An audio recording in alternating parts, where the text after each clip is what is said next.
Inicialmente, yo hice un trabajo en Luces, en la escuela esta de FP, en junio del 19 lo presenté, sobre furtivismo, caza y mortalidad de urogallo, en la cordillera cantábrica, basado en encuestas. Esto mejorado y un poco más trabajado, y en realidad seguimos trabajando en ello, porque yo empecé con esto en el 97, cuando fui a trabajar a Somiedo, o sea, va 25 años ya. Entonces, es una estimación del número mínimo de urogallos que se mataron, con los pocos datos que hay legales y lo que salió de encuestas. Que es una encuesta, al final una encuesta es lo que es, no es un estudio científico en sí, pero bueno, ya vais a ver ahora los resultados, no me enrollo más. Voy a explicaros solo cómo fue la metodología de las encuestas, como vamos muy pillados de tiempo, para no perder luego tiempo en preguntas y tal a última hora luego. Yo, aprovechando que trabajé de guarda, como sabéis muchos, en Somiedo, en Caga Narcea, aproveché, aparte de mi trabajo de guarda, tenía que ir con cazadores, que ver prados de jabalí de paisanos, ir a ver daños de lobo, entonces hablaba con mucha gente. Entonces iba tirando del hilo, y entonces acabé hablando a lo largo de estos años, ahora, hay unos años que lo tengo un poco abandonado, pero bueno, con 600 y pico paisanos, no sé si eran 638, creo, bueno, está ahí. De los cuales, claro, era gente mayor la mayoría, la media de edad salieron 68 años, pero claro, va 25 años, hablé con gente de 68 años, pero la mayoría ya no están.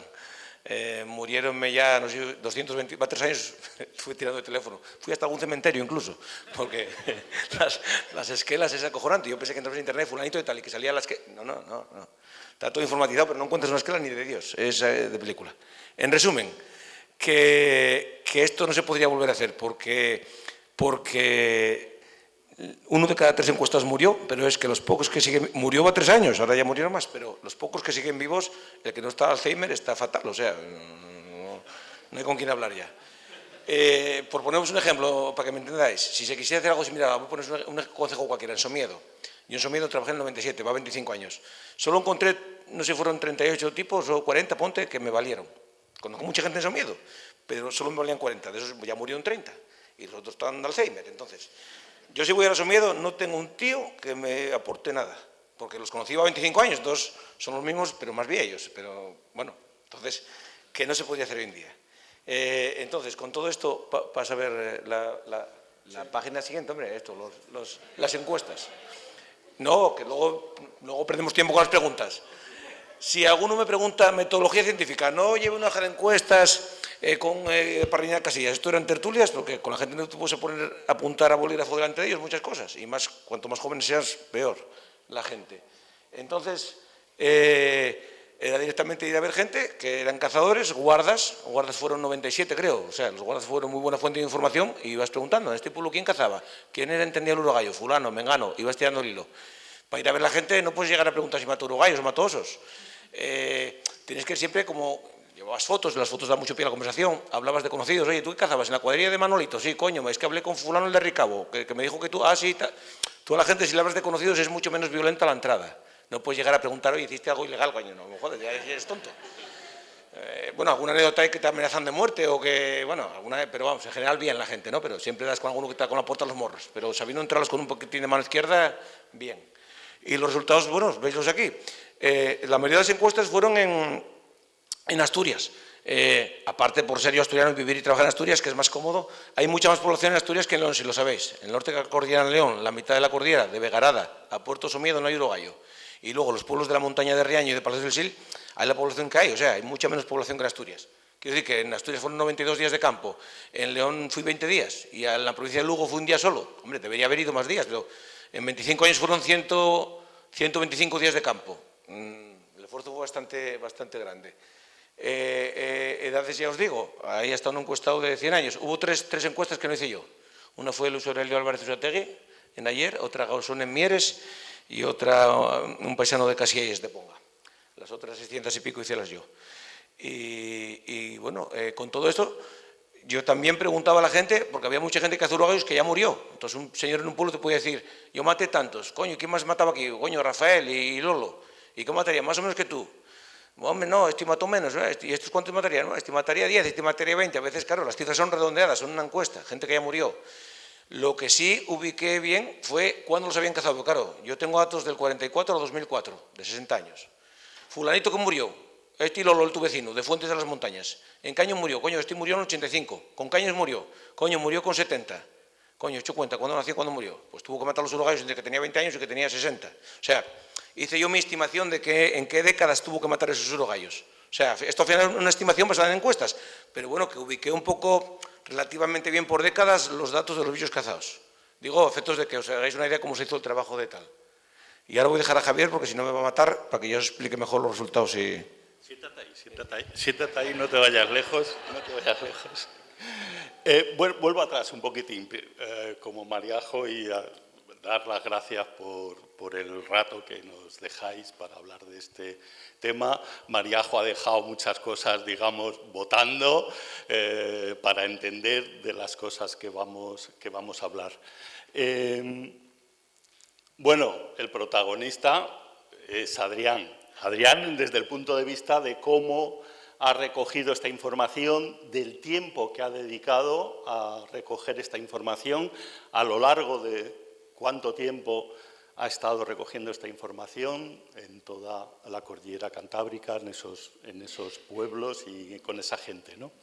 Yo voy a intentar un poco toda esa información que ha recogido, intentar organizarla y mostrarla qué utilidad o qué se puede hacer con ella o cómo podemos mostrarla, ¿no? Lo primero, que estamos hablando de casi 5.700 machos. Bueno, todos los cazadores, Adrián nos lo ha dicho, todos los cazadores, yo creo, toda la gente que ha aportado información, todos son hombres. No. Menos 8 mujeres, está aquí Adrián marcándome. 5.700 machos. Ya con lo que os ha contado Mariajo antes, os dais una idea de cómo ha sido esta caza ilegal. Muy poquitas hembras y muy poquitos jóvenes en esos registros. Casi, pero como podéis ver, casi 5.800 y pico animales cazados, ¿no? Yo he representado esos datos en dos zonas. He cogido los datos de las encuestas de Adrián y los he representado en dos zonas, ¿no? Porque normalmente ya la literatura sobre urogallos antigua habla como de dos núcleos, ¿no? Dos núcleos de urogallos. Eso pasa además en otros muchos animales, en la cordillera cantábrica. Parece que hay una zona central mucho más complicada para muchos animales y que parece que hay como dos núcleos. No pasa en los osos, y pasa en los rebecos, y pasa en muchas otras aves también, ¿no? Entonces las he representado así. Como veis, ya se ve una diferencia, en la intensidad de esta caza ilegal, de este furtivismo, entre el occidente y el oriente.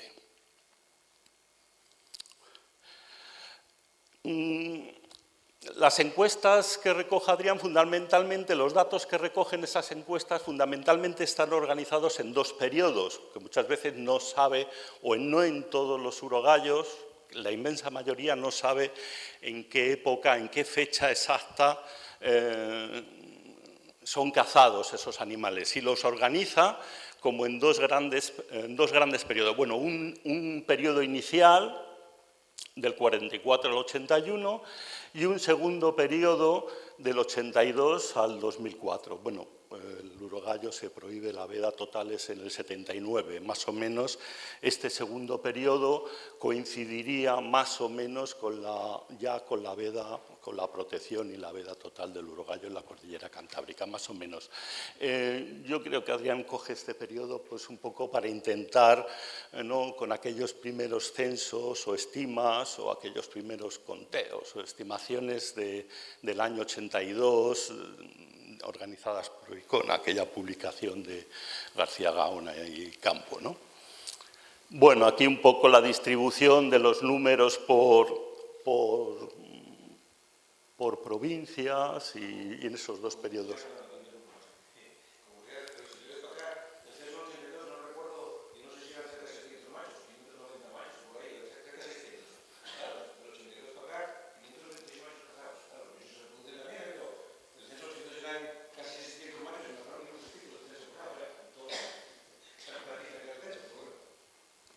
Ahí está, bien apuntado, Adrián.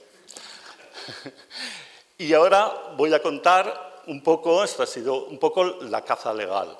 Con la caza legal, las fuentes son un poco diferentes, ¿no? Pues he puesto algunos documentos públicos, ¿no? El trabajo del 74 de Castroviejo en Asturnatura, con algunas de sus tablas, los trabajos de Cantabria, con algunas de sus tablas, un libro muy chulo del 77, de Ortuño y de la Peña, sobre las reservas nacionales de caza, así se llamaban en aquella época, ¿no? De la Cordillera Cantábrica, las series de todas las reservas nacionales de cazas de España, pero tiene un volumen dedicado a las reservas nacionales de caza de la Cordillera Cantábrica. Y en ese libro se recogen bastantes estadísticas.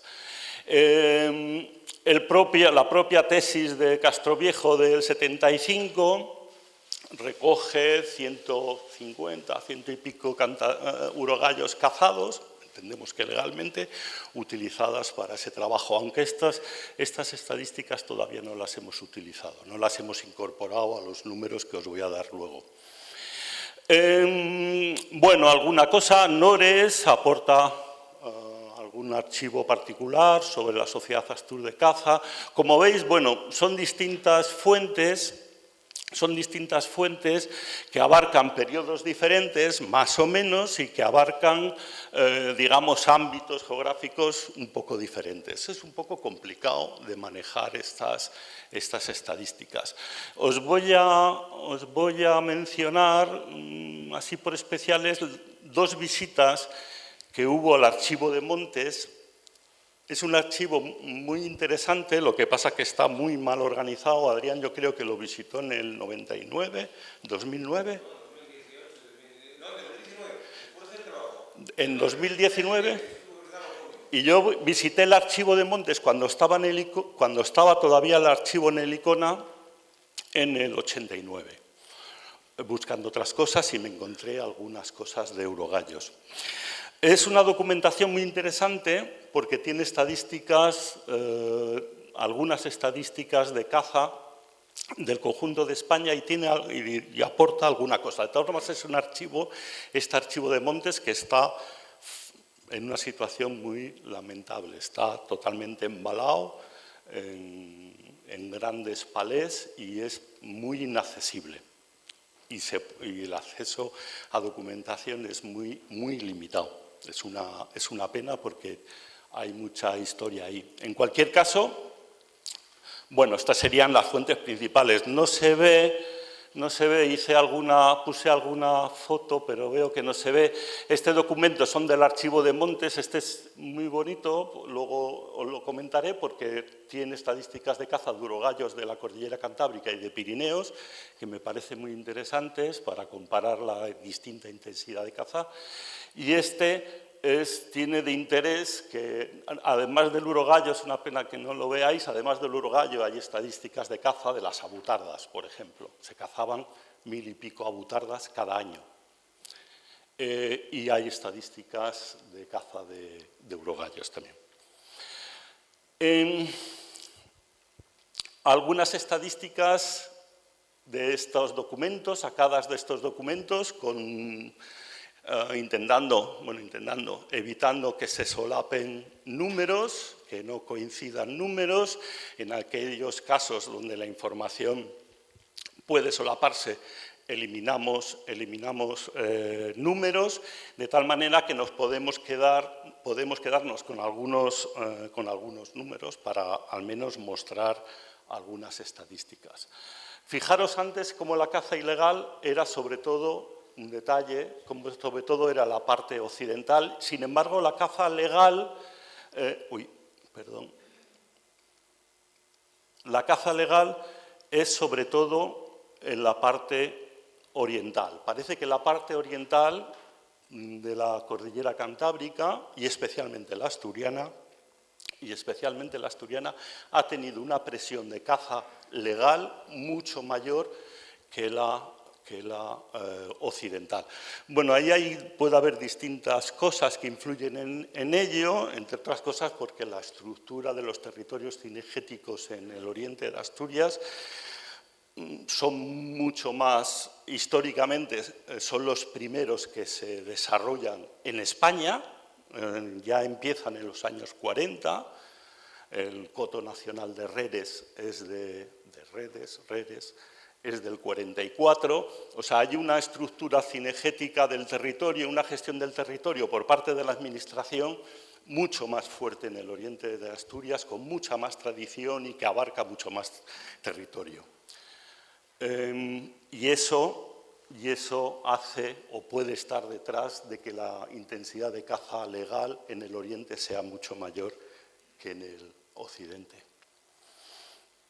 Esto es lo que os decía antes sobre el hecho de disponer. ¿Veis que incluso los números de urogallos de la cordillera en esta tabla no es el mismo que aquí? Es que depende de qué número cojas, puedes utilizar un documento o una estadística, pero no puedes coger otra porque, digamos, la forma de expresarse territorialmente o desde el punto de vista del periodo no puedes sumarlos, digamos, ¿no?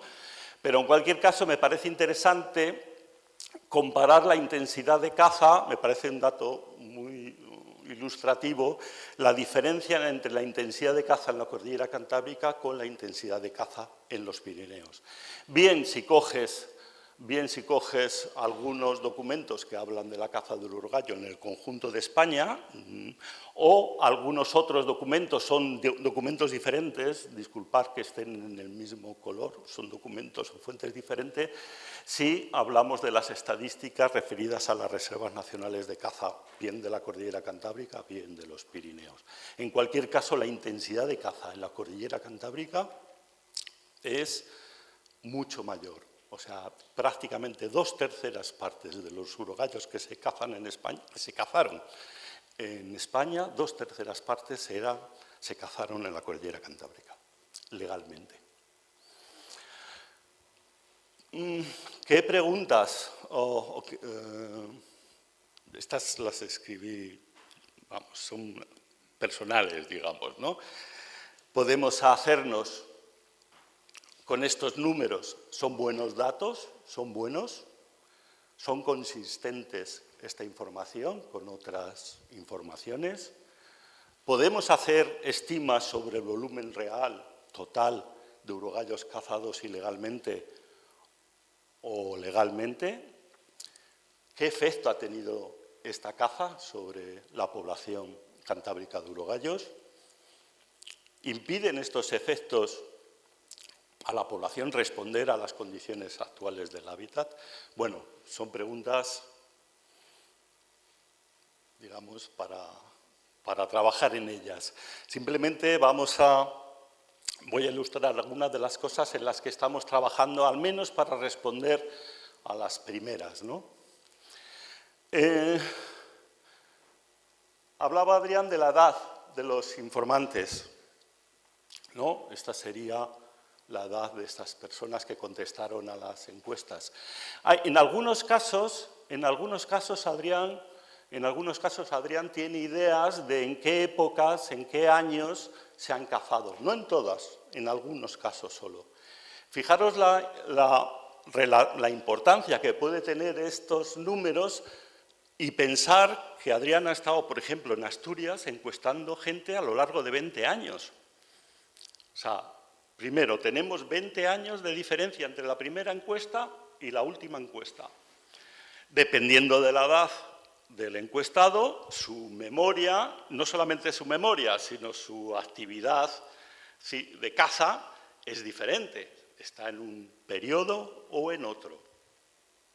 En definitiva, quizá la fecha de la encuesta, la edad del encuestado, nos permita modular o corregir o hacer estimas un poco modular un poco los resultados y cómo se distribuyen esas estadísticas de caza en el tiempo de una forma un poco más real.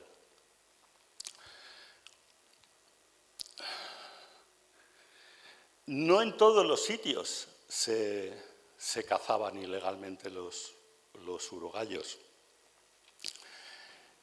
Ortuño de la Peña, el libro este que os hablaba antes, dice que en esta reserva no existía tradición de caza de urogallos.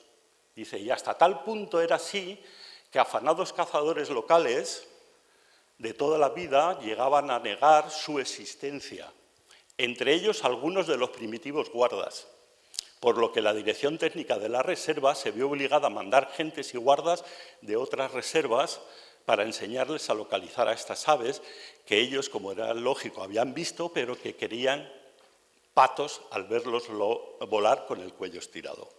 Bueno, esto ha pasado en más reservas, ¿eh? En Fuentes Carrionas, Alberto Fernández, un compañero de trabajo, me contaba que hasta que, cuando crearon la reserva en el año 66, hasta que tuvieron que mandar guardas de la Liébana a enseñar a los guardas locales a cazar los urogallos.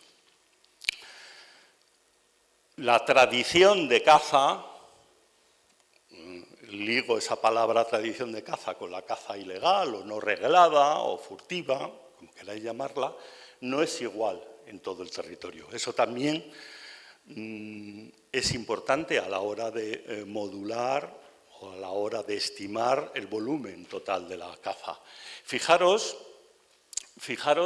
esto que decía Ortuño de la Peña sobre Somiedo, fijaros cómo la caza ilegal que Adrián recoge en sus encuestas, la zona de Somiedo, Teberga, no coge, y Adrián estuvo trabajando en Somiedo, conoce mucha gente en Somiedo, mucha gente, y no coge estadísticas de caza ilegal, muy pocos casos.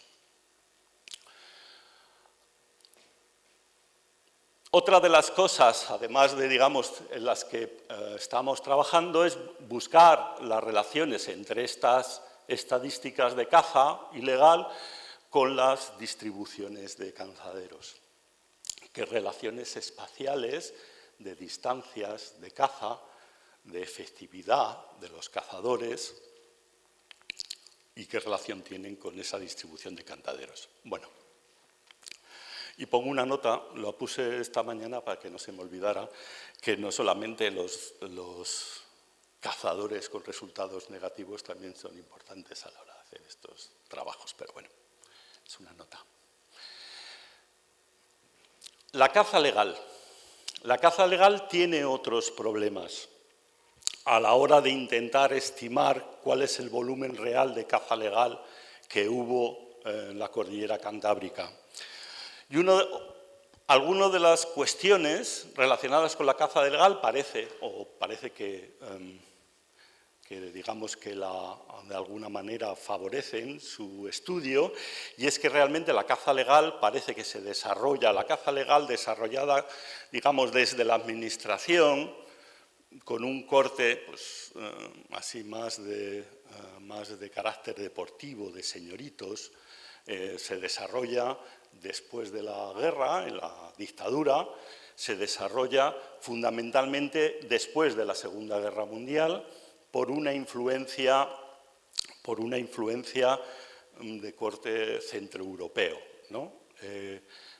Castroviejo, en su trabajo de la Asturnatura del 74, dice que este pájaro no fue considerado en España pieza de caza mayor hasta después de la Segunda Guerra Mundial, cuando el influjo alemán, además lo menciona así, en el país la caza comenzó a popularizarse tal como sucedió en Alemania y Austria. Aunque señala que efectivamente en algunas zonas la caza tradicional o ilegal o no reglada se venía haciendo en algunos sitios desde tiempo inmemorial. Una nota que se me estaba pasando, el problema de que hay algunas estadísticas que hablan del gallo como pieza de caza mayor, en otras no, en otras se habla del gallo como pieza de caza menor. Hay ahí una fuente que a veces es difícil, que hay que desbrozar de alguna manera, que hay que tener en cuenta a la hora de buscar en documentación, a la hora de hablar de vedas y cosas de estas, ¿no? Pero bueno, esto parece que es una cosa que limita la caza legal a un periodo de tiempo determinado y puede entenderlo. Sin embargo, y disculpar la chapuza de esta gráfica de aquí abajo, voy a ver si lo soluciono aquí sobre la marcha. Sin embargo, la caza legal tiene otro tipo de problemas que hace que su manejo pues, sea más laborioso, el manejo que estamos empezando a trabajar, y es el hecho de que hay todo un sistema de gestión del territorio que va cambiando, va evolucionando, lo que os contaba antes. Empiezan en el oriente de Asturias en el 41 las primeras ordenaciones cinegéticas de los municipios del entorno del Parque Nacional. En el 44 la reserva de Reres, en fin, empieza toda una gestión del territorio y además empieza toda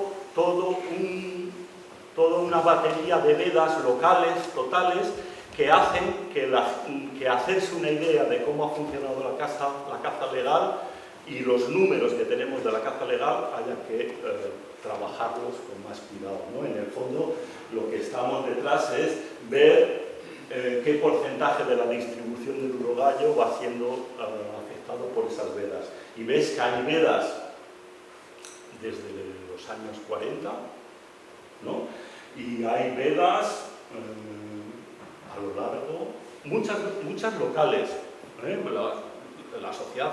La misma Sociedad Astur de Caza veda sus cotos durante 7 años en determinados. Las reservas de caza de Asturias vedan años. Hay reservas y espacios que tienen vedas propias, locales y limitadas en el tiempo y en el espacio. Eso hace que digamos, trabajar con las estadísticas de caza legal haya que hacerlo pues, con un poco de cuidado. Todo ello, y con esta diapositiva termino, todo ello para enfrentarnos o para ver realmente qué papel ha tenido la caza, legal e ilegal, qué papel ha tenido en una catástrofe demográfica como la que está sufriendo. ¿Sí? Ha sufrido y está sufriendo el urogallo desde los años 50. Yo os he reproducido una figura de un trabajo del año 22, ¿no? Con estigmas recientes. Aquí está, incluso me parece reflejada la que contaba Mariajo antes, y he reproducido a la izquierda la evolución de la ocupación de los cantaderos en Cantabria desde el año, yo creo que 55, un trabajo desde los 49 cantaderos que se conocían en el año 55, yo creo, hasta... Sí, desde el año 50, 51, hasta no sé cuándo desaparecen los urbanos, María, cuándo se dejan de ver los urbanos en Cantabria. Yo creo que uno o ninguno, ¿no? Nicolás, ¿sabes tú de cuándo desaparece el último cantadero ese de Treviso de Reyes? Bueno, no sé, da igual. Yo creo que no queda. El año pasado veían algún bicho ahí en sí, bueno, sí. extremo. Circulará el bicho por todos los lados. Pero vamos, en definitiva, esta es